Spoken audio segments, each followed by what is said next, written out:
Hi all, welcome to electrical Eduzone. അപ്പോൾ ഇന്നത്തെ പല ന്യൂസുകളും നിങ്ങൾ കണ്ടിട്ടുണ്ടാവും. അതായത് പെൻഷൻ പ്രായം ഉയർത്തുമോ അല്ലെങ്കിൽ പെൻഷൻ പ്രായം ഉയർത്തണമെന്ന് ധവള പത്രത്തിൽ പറഞ്ഞിട്ടുണ്ട്. അങ്ങനെയുള്ള രീതിയിൽ എന്താ പറയണ്ടേ, നമുക്കൊരു ന്യൂസ് നിങ്ങളെല്ലാവരും ശ്രദ്ധിച്ചിട്ടുണ്ടാവും. ധനസ്ഥിതി ധവളപത്രം ജീവനക്കാരുടെ വിരമിക്കൽ പ്രായം ഉയർത്താൻ ശുപാർശ ചെയ്തു. ടോപ്പ് സ്റ്റോറീസ്, ഇന്നത്തെ ടോപ്പ് സ്റ്റോറീസ് പലതും ഇതുമായി റിലേറ്റ് ചെയ്ത കാര്യങ്ങൾ തന്നെയാണ്. അപ്പോൾ ഇതിൻ്റെ നമുക്കൊരു സ്റ്റാറ്റസ് നമുക്കവിടെ നോക്കാം. ഓക്കെ, അപ്പോൾ ഇതിൻ്റെ ഒരു ഫാക്ട് ചെക്ക് നമുക്കവിടെ നോക്കാം.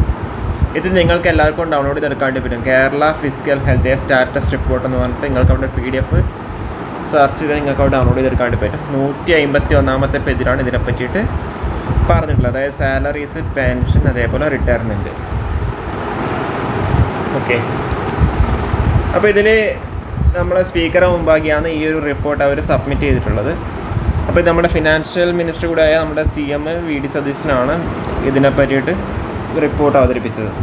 ഓക്കെ, അപ്പോൾ ഇതിൽ പറഞ്ഞിട്ടുള്ളത് എന്താ, ഇതിൽ 80% റിസോഴ്സ് ഉണ്ട് നമ്മളെ സാലറി കൊടുക്കാനും പെൻഷൻ കൊടുക്കാനും അതേപോലെ നമുക്കവിടെ ഇൻട്രസ്റ്റ് പേ ചെയ്യാനുമാണ് യൂസ് ചെയ്യുന്നത്. അതായത് നമ്മുടെ സംസ്ഥാനത്ത് കിട്ടുന്ന റവന്യൂയുടെ ഒരു 80% ഇതിന് വേണ്ടിയിട്ടാണ് ചിലവഴിക്കുന്നത്. ബാക്കിയുള്ള സംസ്ഥാന അപേക്ഷ നോക്കുമ്പോൾ ഇത് ഭയങ്കര ഹൈ ആണ്. It is far more than many other States എന്നുള്ള രീതിയിലാണ് പറയുന്നത്. അതായത് നമ്മളിപ്പം ജനങ്ങളെ സൈഡിൽ നിന്ന് നമ്മൾ ഒരു ടാക്സ് മേടിച്ചിട്ടാണ് ചെയ്യുന്നത്, ഈ ഒരു രീതിയിലുള്ള സ്പെൻഡ് നടത്തുന്നത്. അതായത് spend most of it on salaries and pension. അപ്പോൾ ഇതിനെ സംബന്ധിച്ച് കുറേ കമ്മിറ്റീസും കമ്മീഷൻസും ഇതിനെപ്പറ്റി ഡീറ്റെയിൽ ആയിട്ട് പഠിച്ചിട്ടുണ്ട്. പക്ഷേ അത് പ്രാവർത്തികമായിട്ടില്ല. പിന്നെ പറഞ്ഞേക്കുന്നത് now it is the time for hard political decision.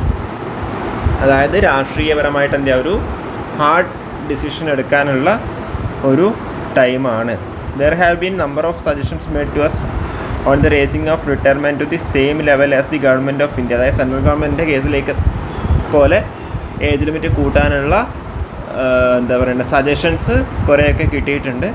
നമ്മളുടെ state officers are retiring far too early when they are still at the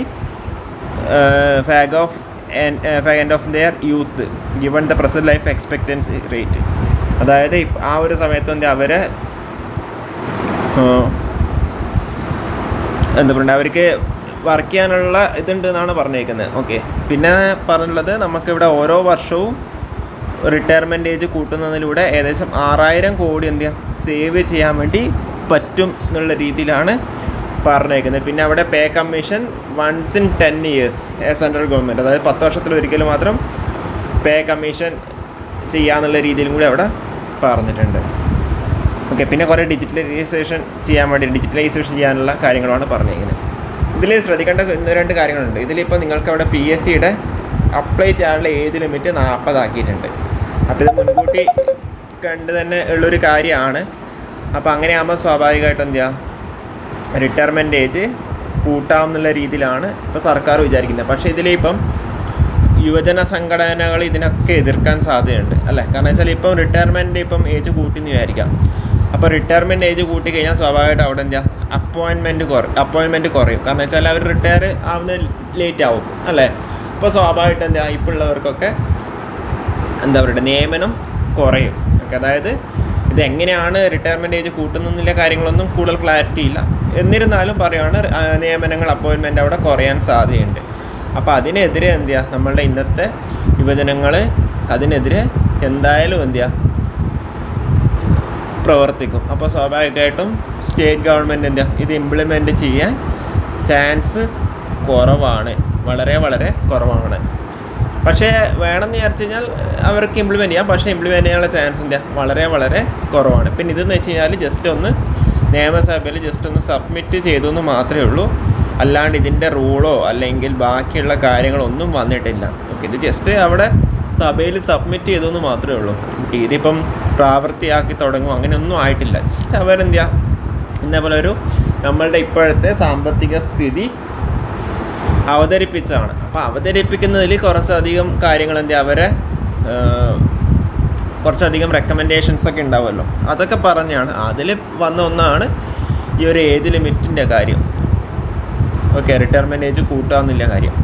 അപ്പോൾ ഇത് ഇംപ്ലിമെൻറ്റ് ചെയ്യാനൊന്നും പോകുന്നുണ്ടെന്ന് എനിക്ക് തോന്നുന്നില്ല. കാരണം അങ്ങനെ ഇംപ്ലിമെൻറ്റ് ചെയ്ത് കഴിഞ്ഞാൽ കേരളത്തിലെ യൂത്ത് വെറുതെ ഇരിക്കുന്നു എനിക്ക് തോന്നുന്നില്ല. കാരണം ഏത് രാഷ്ട്രീയ പാർട്ടി ആണെന്നുണ്ടെങ്കിലും എനിക്ക് തോന്നുന്നില്ല. ഓക്കെ, ഇപ്പം ഏജ് ലിമിറ്റ് ഇപ്പം ബാക്കിയുള്ള സ്റ്റേറ്റ് പോലെ കൂട്ടിയെന്നുണ്ടെന്നുണ്ടെങ്കിലും ഓക്കെ ഇതിൽ പല റെസ്ട്രിക്ഷൻസോ മേ ബി ഉണ്ടാവാം. ഓക്കെ, അപ്പോൾ നിങ്ങൾ ഇപ്പോഴെന്താ ഇതിനെപ്പറ്റി കൂടുതൽ ആലോചിച്ചിട്ട് തലമുണ്ടാക്കണ്ട. കാരണം വെച്ചാൽ ഇപ്പോൾ ഇതിനൊന്നും ഇല്ല. അപ്പം നിങ്ങളെന്ത് എത്രയും പെട്ടെന്ന് തന്നെ നല്ലൊരു ജോലിയിൽ കയറാൻ വേണ്ടി ശ്രമിക്കുക. ഓക്കെ, അപ്പോൾ കൂടുതൽ വീഡിയോസായിട്ട് വീണ്ടും വരാം. Okay, thank you.